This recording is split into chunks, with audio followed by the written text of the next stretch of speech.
Hello बच्चों, अपन लेके आए हैं फास्फोरस चक्र। बहुत इंपॉर्टेंट चक्र है फास्फोरस चक्र। पूछा जाता है परीक्षा के अंदर फास्फोरस चक्र क्या है। तो अपन फास्फोरस चक्र में ऐसे बताएंगे सबसे पहले कि जो ये फास्ट इसमें क्वेश्चन एक तो सबसे पहले ये बनता है कि फास्फोरस चक्र गैसीय चक्र है या औषधि चक्र है। दूसरा सवाल आता है कि फास्फोरस चक्र और कार्बन चक्र में दो अंतर लिखो। ये फास्फोरस चक्र और कार्बन चक्र में क्या अंतर होते हैं, कोई दो अंतर लिखने हैं। अब तीसरा सवाल ये पूछा जाता है कि ये जो फास्फोरस है वो सजीवों का कौन कौन से घटकों का निर्माण करता है। सजीवों में कौन कौन से घटक होते हैं जो फास्फोरस के बने होते हैं। ठीक है, अब अपन सबसे पहले शुरुआत करते हैं कि पहले क्वेश्चन का आंसर है कि फास्फोरस औषधि चक्र है। सबसे पहला तो आप बताओगे, इन्होंने क्वेश्चन पूछा है कि औषधि चक्र का उदाहरण लिखो या औषधि चक्र है उसका उदाहरण क्या है। तो औषधि चक्र है फास्फोरस, यानी इसका जो मूल भंडार है वो है अपन कहेंगे पृथ्वी। क्या कहेंगे? पृथ्वी है, या जो अपन कह सकते हैं कि एक तरह से जो स्थल मंडल है उसकी ऊपरी पटल है यानी परपटी है, वो इसका क्या है? मूल भंडार है। बड़ी बड़ी चट्टानें पाई जाती हैं फास्फोरस की, वो इसका मूल भंडार है। अब जीवों में जो अपन कह रहे हैं न्यूक्लिक अम्ल होता है उसमें फास्फोरस पाया जाता है। जीवों के अंदर न्यूक्लिक अम्ल के अंदर फास्फोरस होता है, डीएनए और आरएनए के अंदर फास्फोरस होता है। दूसरा, जीवों के अंदर जो प्लाज्मा झिल्ली होती है जिसको अपन प्लाज्मा मेम्ब्रेन कह रहे हैं उसके अंदर फास्फोरस होता है। यानी प्लाज्मा झिल्ली के अंदर क्या होता है? फास्फोरस उपस्थित होता है।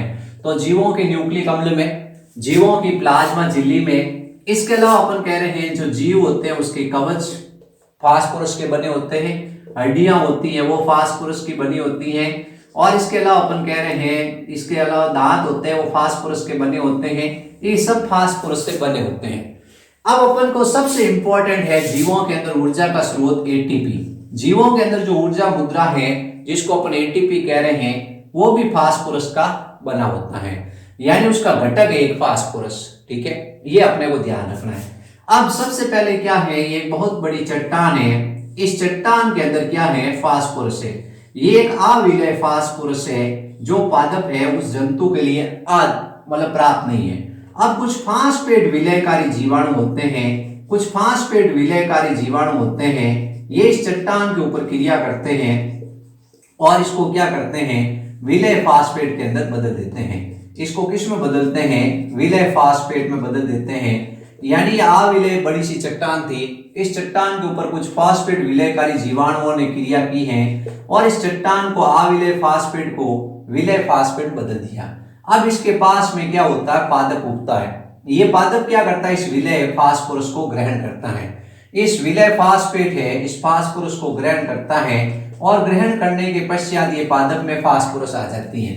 पादप से ये जंतु में फास्फोरस आ जाती है। पादप के अंदर क्या चाहिए? न्यूक्लिक अम्ल के निर्माण के लिए फास्फोरस चाहिए, प्लाज्मा झिल्ली के निर्माण के लिए फास्फोरस चाहिए, एटीपी के लिए फास्फोरस चाहिए।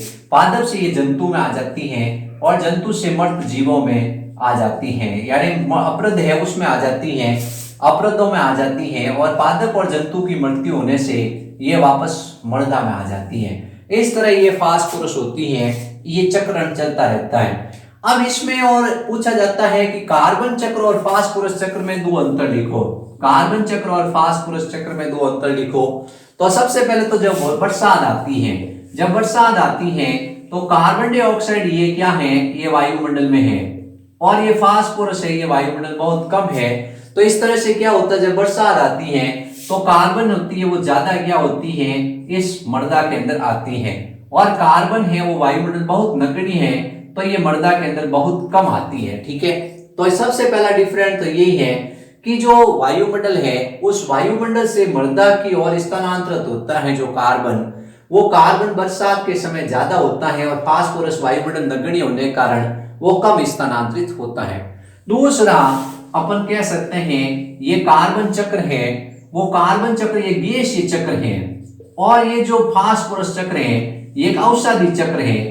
ये अपने को दो डिफरेंस बताने हैं। ठीक है, मेन डिफरेंस यही है कि ये गैसीय चक्र है और फास्फोरस क्या है? औषधि चक्र है। इसके अलावा आप बता सकते हो कि कार्बन ज्यादा विलय किस में है?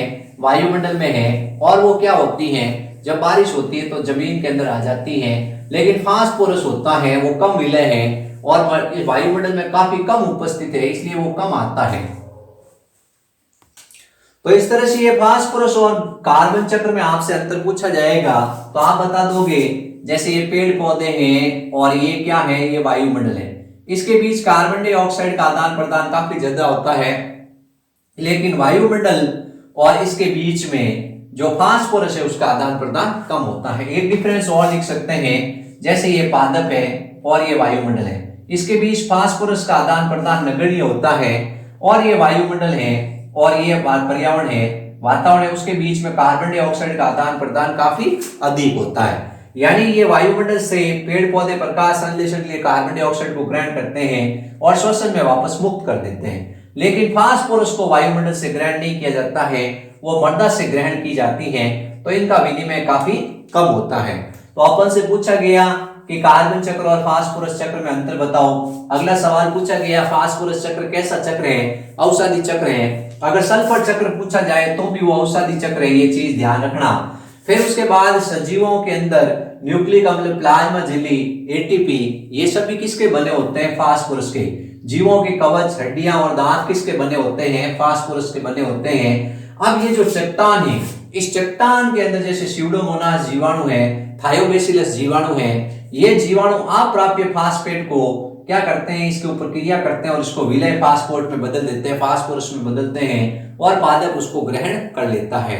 तो इस तरह से जीवाणु होते हैं वो क्रिया करते हैं इस चट्टान के ऊपर, और बारिश होती है तो भी ये चट्टान धीरे धीरे गलती है और इसके अंदर जितने भी फास्फोरस होती है वो धीरे धीरे इस मृदा के अंदर चली जाती है।